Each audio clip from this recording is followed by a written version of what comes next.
Hi, my name is Zeno Robinson, and welcome to the Beginner's Guide to Anime, Funimation's newest series where we dive into various worlds of anime. We're gonna break down the intricate and sometimes dense lore so you can learn more about a new show or kick butt at the next trivia night. Let's do it. Causes of death are many and varied. Old age, illness, suicide. But out of that long, morbid list, there's one end that people fear above all others. Death by fire. If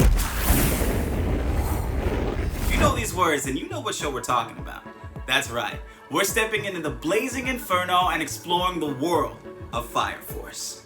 Okay, so what's it about? Fire Force takes place in year 198 in what's left of Tokyo after the Great Cataclysm destroyed most of the known world. Humanity is constantly under threat of spontaneous human combustion, this crazy thing that happens when a person randomly bursts into flames and turns into a walking fire monster, aka an infernal. To combat the infernals and grant the victims some mercy, fire soldiers of the Special Fire Force Company are sent to put them to rest and protect the city. While some fire soldiers are normal humans, most are born with the ability to manipulate flames. These particular soldiers are often categorized into Pyrokinetic Generations, which we will get into more later, but essentially there are a handful of those that can create their own fire and control it. These guys and gals bring new meaning to fight fire with fire. The main protagonist is Shinra Kusakabe of Special Fire Force Company 8. Shinra is part of the Pyrokinetic Generations I mentioned earlier. He can create and control the flames that come out of his feet. Yeah, they straight up act like jet engines and can propel him into the air. It's crazy. Due to his troubled past, he is obsessed with being a hero. He suffers from a nervous tic that makes it seem like he's always almost smiling, which makes serious situations kinda awkward. The rest of Fire Force Company 8 is made up of equally colorful characters, including Captain Akitaru Obi, the stern second-in-command Takehisa Hinowa, the modern-day knight Arthur Boyle, second-generation pyrokinetic Maki Oze, and, finally, Company 8's Holy Sol Temple representative, Sister Iris. And that is not even everyone. Company 8 grows so much, but we don't have time to go into all of them. So, let's move on to the Pyrokinetic Generations. Okay, you're probably wondering what I meant when I said Maki Oze is a second-generation pyrokinetic. So, like all good anime lore, it's a little complicated, but it's vital to the series. So Infernals, the victims of spontaneous human combustion, are often categorized as first-generation pyrokinetics. For mysterious reasons, they can't control their flames and go on uncontrollable fiery rampages. Second generations are those who can manipulate existing flames, like the earlier mentioned Maki, who can control her insanely adorable fire companions, Sputter and Flare. Another second generation is stern second-in-command Lieutenant Hinowa, who manipulates flames through the use of firearms. And by the way, side note, his many hats, they're amazing. I think they're adorable. Finally, the third generation, which consists of Shinra, Arthur, and Tamaki, are pyrokinetics who can create and manipulate flames like no one else.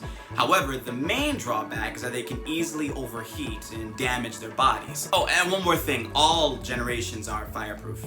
Duh. Being fireproof probably comes in handy when your job includes, fist fighting fires. So, speaking of workplace hazards, let's talk about Special Fire Force companies and how they work. Alright, so like I said before, Special Fire Force companies deal with what happens after someone spontaneously combusts. They are also in charge of figuring out why they turn infernal in the first place. Investigations require the 8 companies to work together, share resources and information, and even trade teammates, which sounds mad dope, so sign me up. But not so fast, hotshot. Before you can even join a Fire Force company, you're required to attend and graduate from the Academy. At the Academy, candidates learn to control their abilities and adopt the philosophy of the Holy Sol Temple. Think of it as religion meets firefighting meets military tactics, all in service to the great Amaterasu, which is basically a giant mysterious power plant. Each company is different and operates in its own way. One adopts more religious aspects, while another functions with traditional culture and architecture of Edo-era Japan. They also tend to have varying degrees of autonomy, working independently or maybe working a little too closely with some suspicious government types. Which leads us to the next segment, the villains of Fire Force. So while a good portion of Fire Force is going toe-to-toe with fiery monsters, it's also packed with fights against other powered pyrokinetics. This means you get to see companies duke it out with each other because someone turned evil or is being manipulated, like the likes of Princess Hibana and Shinmon Benimaru. But there are other enemies in this world, such as the Evangelist and a band of baddies known as the White Clad. Big-time zealots who want to destroy the world via another great cataclysm. In order to do that, they'll need to gather the 8 pillars. But who are the 8 pillars? And how can they destroy the world? Well, you'll just have to watch Fire Force right here on Funimation to find out. But come on, I'm not gonna give you all the answers. I mean, that'd be too easy, right? You gotta watch the show. And that was your beginner's guide to Fire Force. Woo! Made it through the fire and the flames, all without breaking a sweat. Alright, so be sure to follow Funimation everywhere for more of that good anime content, and subscribe to Funimation to watch Fire Force dubbed. Alright, we'll see you in the next beginner's guide.